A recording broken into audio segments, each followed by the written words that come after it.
Halo Malaysia, halo. Baru-baru ini pasukan Indonesia menyalahkan negara lain selepas mereka tewas. Ya, saya mau memberitahu, Indonesia pasukannya bukanlah paling lemah di ASEAN. Kami mungkin dianiaya.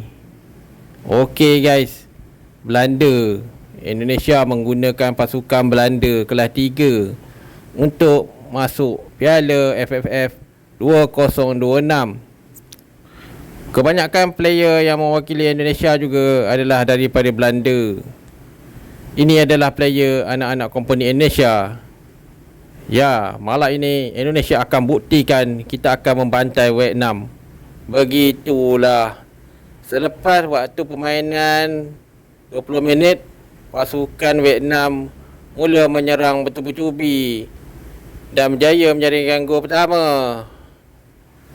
Walaupun begitu, orang Indonesia masih menyalahkan pengadil dan juga kekasaran pemain Vietnam.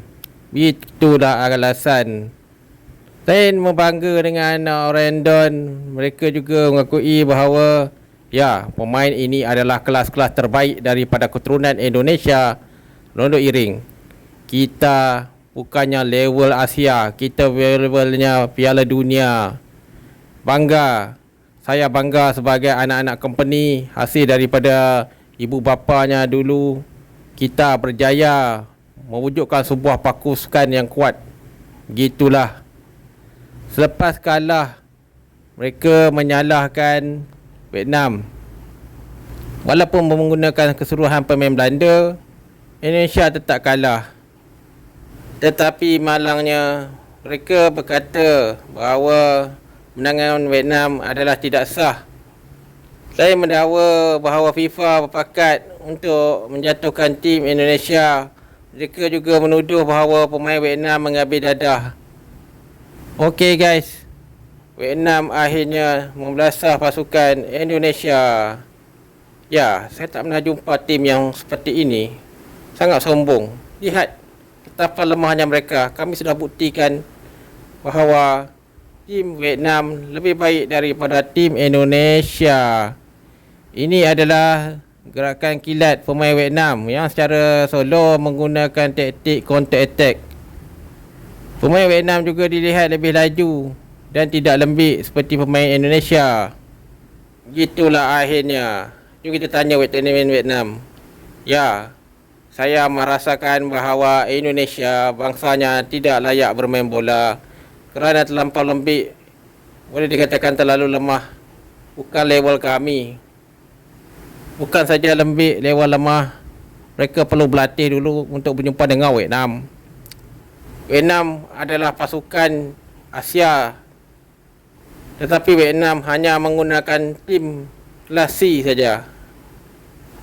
Jika tim 21 tahun berjaya mengalahkan tim Belanda Indonesia dan membelasah mereka 3-0, apakah Indonesia masih menyalahkan kami?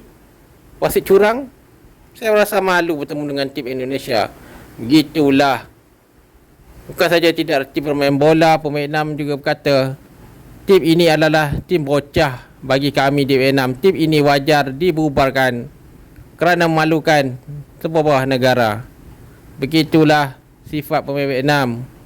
Vietnam juga berkata, tim Indonesia bukan level kami kerana rata-rata sangat lemah. Saya dengan ini berkata bahawa Vietnam lebih unggul daripada Indonesia. Jangan jumpa kami lagi. Begitulah. Selepas dibelasah oleh Vietnam sebanyak 3-0, ia telah membuktikan bahawa bola sepak Indonesia adalah liga yang sangat murah dan rendah dan tidak setara dengan liga di sekolah-sekolah di Asia. Begitulah. Apa alasan lain? Kita Indonesia mungkin kelelahan, menipu saja. Mana ada kelelahan? Ya, saya merasakan tim kita kelelahan kerana latihan mungkin diracuni oleh pasukan Vietnam dan juga Malaysia. Begitulah jawapan-jawapan. Indonesia juga saya ingin beritahu bahawa mungkin kalah kerana masalah FIFA, masalah wasit curang dan berbagai masalah domestik lagi. Saya sebagai orang Indon Berminta maaf kerana pasukan Indonesia dicurangi oleh pasukan Vietnam. Begitulah alasan-alasan Indonesia. Selepas tewas pasukan ataupun negara Indonesia memainkan kekuatan tentera mereka di TV-TV sebagai tanda protes. Mereka juga mengugut untuk menyerang negara Vietnam. Begitulah alasan yang diberikan. Walaupun mereka kata mereka kalah, mereka mengklaim bahawa ranking Tentera Nasional Indonesia lebih kuat daripada Vietnam. TV Indonesia mula memainkan militer selepas kalah. Begitulah budaya Indonesia, tidak mengaku kalah, menipu rakyatnya dan juga mengatakan bahawa kekalahan mereka di tengah Vietnam kerana FIFA ingin menjatuhkan imej Indonesia. Begitulah jawapan-jawapannya. Selain itu, mereka punya rakyat pula, ya, kalah mungkin kita ada campur tangan AFC, mungkin Malaysia. Ini perlawanan yang kotor. Saya merasakan bahawa Indonesia perlu keluar daripada AFC dan mencari Piala Dunia saja. Saya ingin memberitahu, mungkin Malaysia, punca perlawanan ini mungkin dibeli oleh Malaysia. Begitulah alasan Indonesia. Apapun akhirnya Malaysia menang.